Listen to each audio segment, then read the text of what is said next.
Porque Deus amou o mundo de tal maneira que deu seu Filho unigênito para que todo aquele que nele crê não pereça, mas tenha a vida eterna. João capítulo 3, versículo. A mensagem de hoje, 4 versículos que explicam o que é a salvação.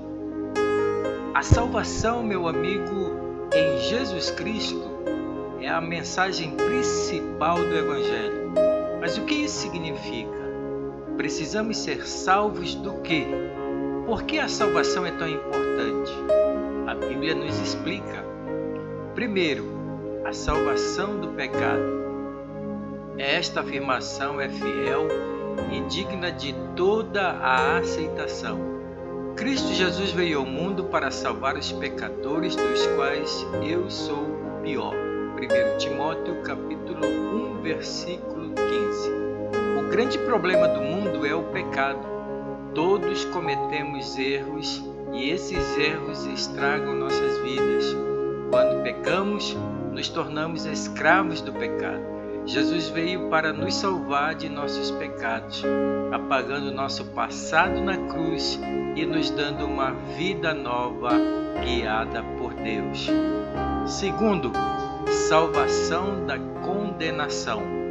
Eu asseguro, quem ouve a minha palavra e crê naquele que me enviou, tem a vida eterna e não será condenado, mas já passou da morte para a vida.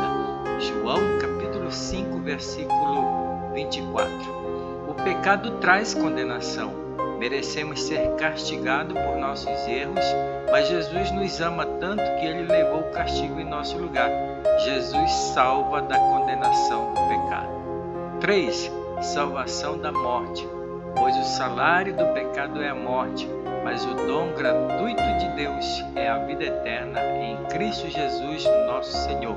Romanos capítulo 6, verso 23. A morte é o resultado final do pecado. Todos pecamos, por isso todos vamos morrer. Mas em Jesus, a morte não é o fim. Quando cremos em Jesus, recebemos a promessa da ressurreição e da vida eterna com Jesus. 4. Salvação pela graça. Pois vocês são salvos pela graça, por meio da fé, e isto não vem de vós, é dom de Deus, não por obras, para que ninguém se glorie. Efésios capítulo 2, verso 8 e 9. Ninguém consegue merecer a salvação. Podemos fazer muitas coisas boas, mas elas não apagam nossos pecados. Somente Jesus pode salvar. Ele morreu em nosso lugar e ressuscitou para nos dar a salvação de graça.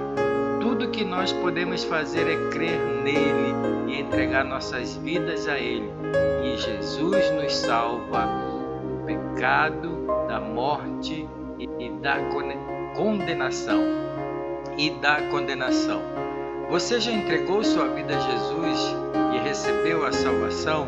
Se ainda não fez isso, se apresse em fazer, porque breve Ele virá para nos garantir a eternidade.